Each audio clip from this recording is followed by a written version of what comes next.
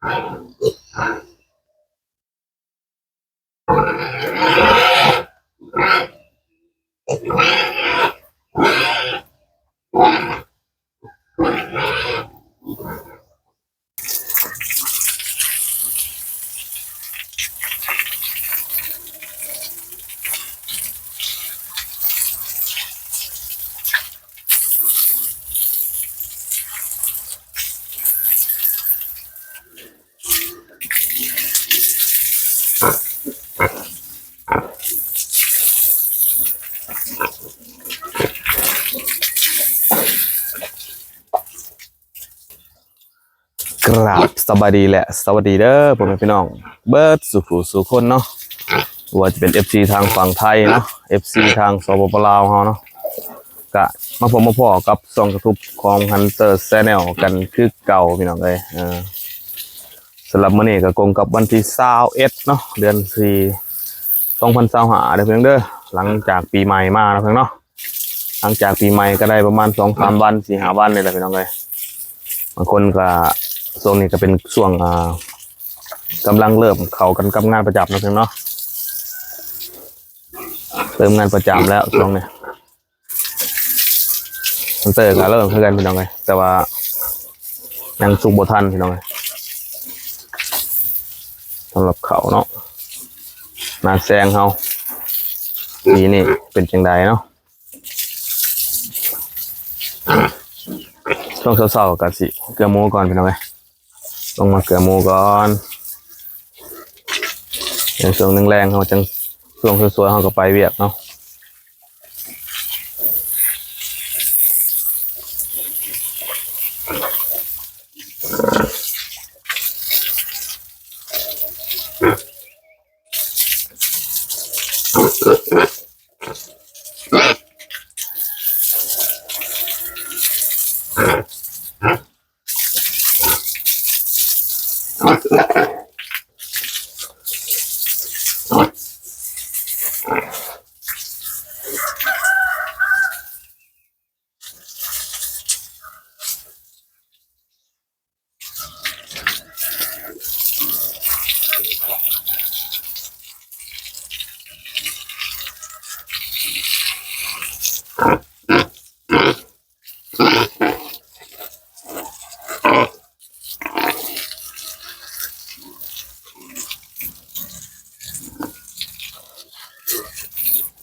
โอเคนะพี่น้องเนาะเดี๋ยวเราจะเกลือหมูกันก่อนหากระล้างแล้วเนาะสำหรับคอกนี่ก็ยังได้แต่แม่มันพี่น้องเลยลูกมันนี่ยังบ่ทันได้ขุนยังบ่ทันได้ลูกเนาะกำหนดกะถ่ายทิศนี่นะพี่น้องเนาะพอดีถือวันผิดเนาะยังอีกประมาณ4-5 มื้อเนาะท้องกับคุณบุญใหญ่ไปเลยแต่ว่านมเริ่มลงแล้วพี่น้องเลยนมลงเต่าแล้ว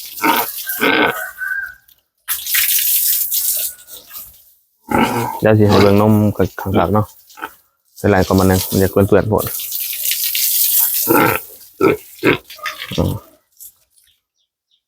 เดี๋ยวอาหารก่อน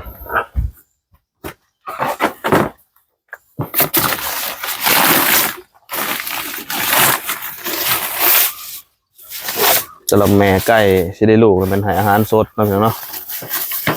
แม่ติดทองไก่คอดให้อาหารสดไปเลย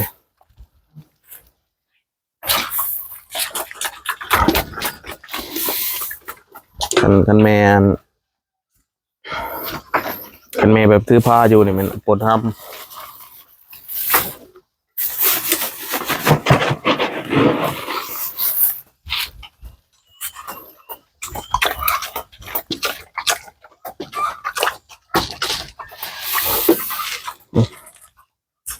ในร้ายแน่ช่วงนี้ลุง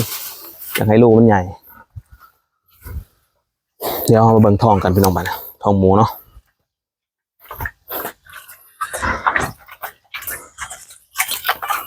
นี่ไปเบิ่งนี่เนาะนมกำลังเริ่มลงเต่าพี่น้อง นมลงเต้าแล้วพอดีเนาะยังอีก7 วัน7 วันนมมันก็สิแห้งกว่านี้เนาะสิใหญ่กว่านี้แล้วก็เอานมออกแล้วมันเริ่มเนาะแจ้งกันอีกทีหนึ่งก็ได้นะพี่น้องเนาะสำหรับหมูถือผ้านี่มันค้นนี่จะกลดนะนี่เราพี่น้องเลยนี่ค้นเนาะค้นมันจะหล่นตามคอกเลยสำหรับหมูถือผ้าเด้อ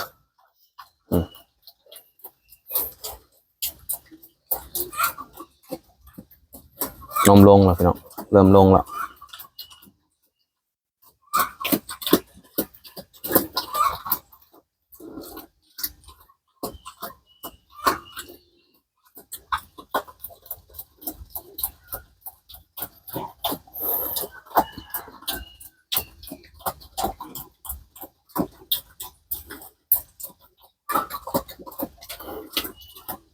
คาดว่าวันเสาร์อาทิตย์พอดีเลยพี่น้องเสียกระจิตูดไปเป็นวันจันทร์เนาะก็แล้วแต่เนาะเป็น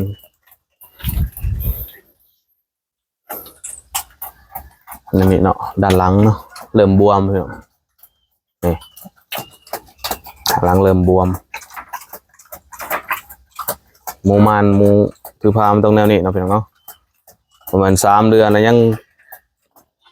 รีบอยู่ในบ่เอาเลยพี่น้องเลยบ่มีแท้ๆแล้วตัวนั้นเคยมีไปแล้วเนาะเคยมี2 ตัวเนาะอยู่ของนะคอกอยู่นี่ตะกี้มันมีตัวหนึ่งเนาะนี่คอกอยู่นี่มีตัวหนึ่งได้ลูกแล้วก็เลี้ยงลูกเป็นคือกันเนาะแต่ว่ามันขึ้นยากหมูเขามันขึ้นยากเป็นสายแต่ว่าขึ้นยากนิดหน่อยมันก็เลยถาไปถามมากะ3 เดือนก็ยังนมบ่มีเนาะติดหนังแต่แบบอยู่เนาะบ่แม่นแล้วได้พี่น้องเอ้ยนั่นนะคนละเรื่องแล้วเนาะโอเคเนาะเอาเบิ่งหมูกันดีกว่านึงเนาะเบิ่งด้านหลังเนาะจิ้มเริ่มบวมนมก็เริ่มลงเต่าเนาะ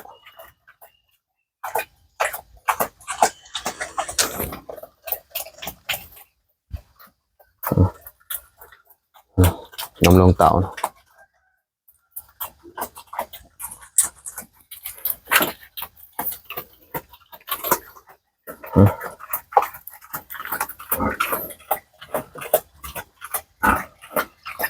วันที่27เนาะถ่ายเตียนพอดีเนาะถ่ายเดือน4เนาะเดือน5ก็สิโอเคเนาะยังบ่ได้มาอนามัยคอกไว้เนาะเดี๋ยวมาอนามัยคอกไว้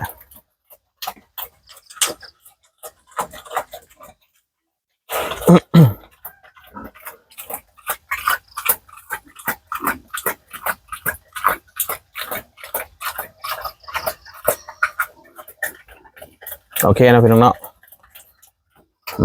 เนาะโอเคพี่น้อง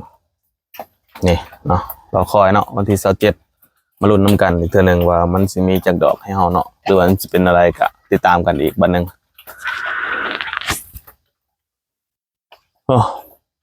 ธรรมศาสตร์บ้านเฮาพี่น้องเอ้ยโอเคเดี๋ยวให้เบิ่งธรรมศาสตร์บ้านเฮาซะเอาสิย่างไปเบิ่งเนาะต้นยังก็กำลังเริ่มใบเขียวงามเลยพี่น้องโอเคเฮาไปเบิ่งหมูน้อยกันเลยบาดนี้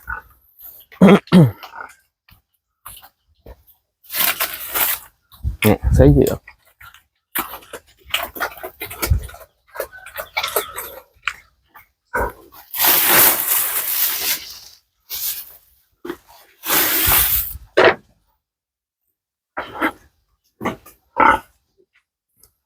เนาะเราไปเบิ่งหมูน้อยกันกำลังงามพี่น้องเลยนี่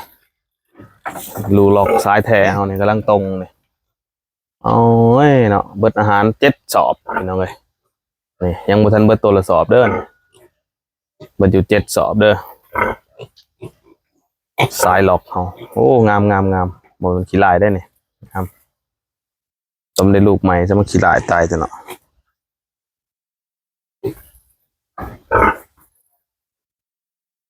อันนี้ก็งามเนาะ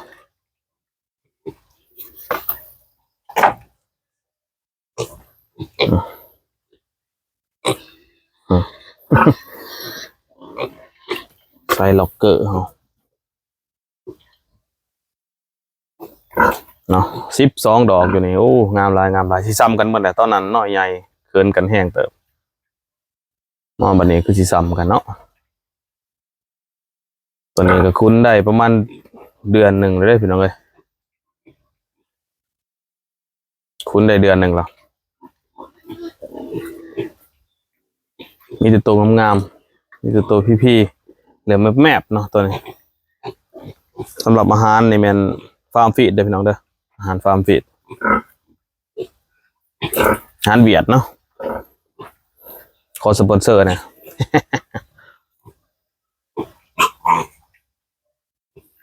ของนี่ก็มัน7-10 สอบไปแหละจังสิพอปล่อยเนาะ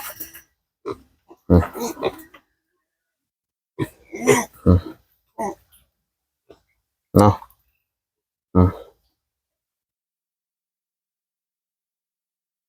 งามๆพี่น้องงามๆเนี่ย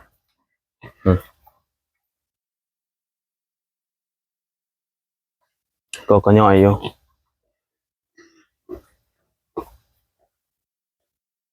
ตัวนี้แม่นยังกินอาหารเบอร์หนึ่งอยู่เด้อเบอร์เวียดเนาะฟาร์มฟีดและงามขี่ก็เศร้าแล้วล่ะพอดีสำนี้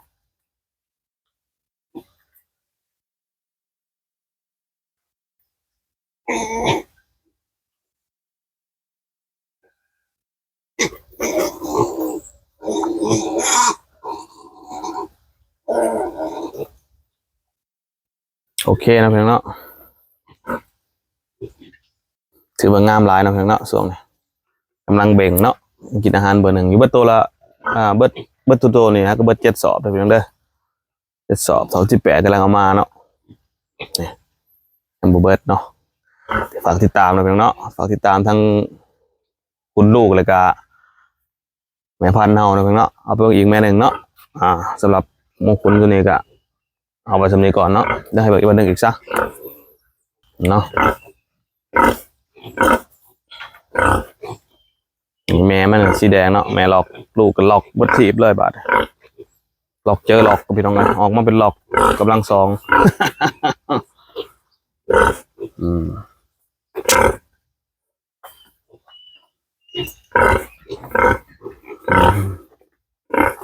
เนาะการให้กินอาหารช่วงน้อยนี่อันนี้จะใช้ลายผดอันนี้คาหางเนาะหมอให้มันเลือแบบนี้เนาะเลือวันนี้ที่ได้ถิ่มเลยพี่น้องมันบุกินที่ได้เอาไม้มันกินฉะนั้นแล้วบอให้มันเรือเนาะคุณโมนตัวส่งหน่อยนะบอให้มันเรือให้มันกินเบิดหายเนาะโอเคเอาไปเบิ่งแม่พันธุ์กันอีกวันหนึ่งพันธุ์หักษาเนาะนี่คอกห้องมีแต่คอกวางๆเนาะวาง2 คอก3 แม่เพราะว่าแม่ฮะก็เอาเมียนไหนก็มัน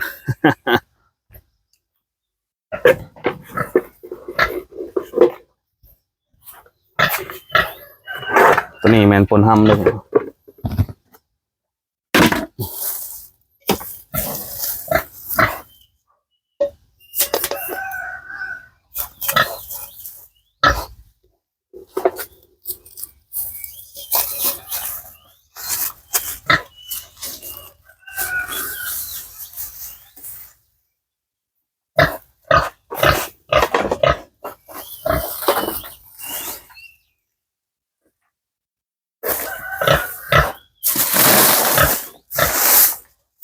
อาหารกับตัวนี้อาหารเรืออยู่ตอนคุ้นสุดอะคนหายได้ตั้งแต่ตอนเอามาให้เสือมูคุณเลยเนี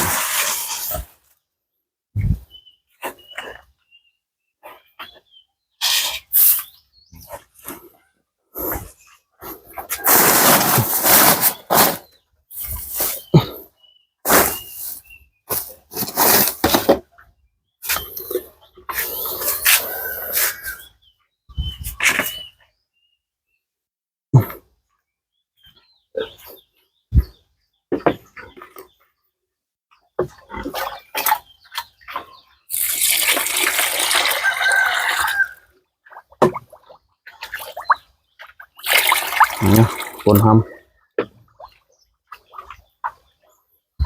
แม่เฮาเนาะเว้นขึ้นเทิงเติบผมเป็นม่านเราไปจากลืมวันใดแล้ว ท้องก็เริ่มมีอะไรแบบนี้นะมันไปเรื่อยๆเนาะ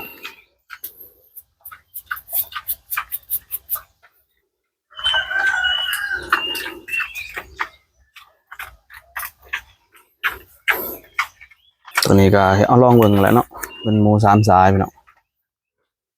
หมูลูกเคาะเขาเองมีอยู่เลยท้องมีท้องอยู่เลยแต่ว่าหมูสิมีลูกให้หรือเปล่าเนาะอันนี้ก็ฝากติดตามเพื่อกันตัวนี้สิโดนเติบอยู่พี่น้องเลยเพราะว่าเขาก็สมได้เดือนปลายๆนี่แหละมันต้องอีก2 เดือนปลายป่ะอ๋อขอวางโดนขนาดเลยโอเคเนาะเดี๋ยวให้เกลือก่อน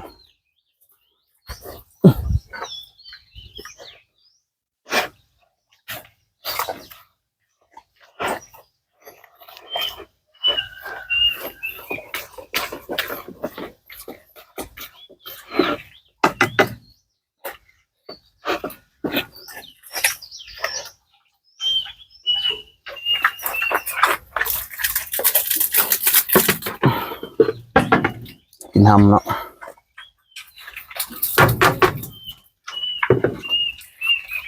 เดี๋ยวให้เบิ่งเนาะแจงๆเนาะ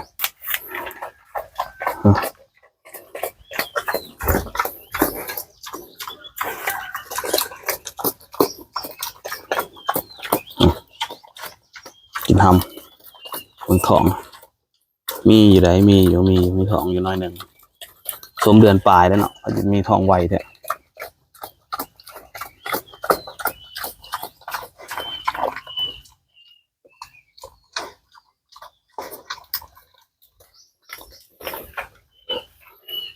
ใช่เนาะธรรมศาสตร์สมัยบ้านเฮาส่วนนี้ฝนตกอะเกี่ยวสะอ่ำเลยเพียงเลยโอเคนะเพียงเนาะสำหรับคลิปนี้ก็สิฝากพี่ฝากน้องไว้สำนี้เนาะก่อนสิจากกันก็อย่าลืมเนาะกดติดตามเนาะกดไลค์กดแชร์เป็นกำลังใจให้ช่อง YouTube ของ Hunter Channel นะเพียงเนาะก็มาติดตามกันเนาะว่าหมูเฮามันสิเป็นไปได้บ่เนาะสำหรับหมูสามสายอันนี้เป็นบทเรียนนะพี่น้องเอ้ยถ้าว่ามันบ่ได้นี่ผู้ที่สิจะเอาหมูสามสายมาเลี้ยงหันเบรกเลยพี่น้องเอ้ยไปเอาใหม่เลยหาเอาตัวดีๆเลยเนาะแต่ถ้ามันได้อยากลองเสี่ยงดวงคือเฮานี่ก็ลองได้นะพี่น้องเนาะ เสี่ยงได้เอาเงินมาค้างคอกลิ้นได้เกลือกูมือก็มีแต่เงินได้พี่น้องเอ้ยโอเคนะพี่น้องเนาะจะได้กะหลังปีใหม่แล้วก็ให้ทุกคนตั้งใจเนาะตั้งหน้าตั้งตาปฏิบัติหน้าที่ของตนเนาะให้ได้รับผลสำเร็จเนาะให้ได้มีเงินมีคำเฮงรวยๆเนาะเพื่อขับเคลื่อนชีวิตครอบครัวให้อยู่เย็นเป็นสุขพี่น้องเอ้ยมีคือบ้านคือเมืองเพิ่นเนาะโอเคคลิปหน้าพอกันใหม่สบายดี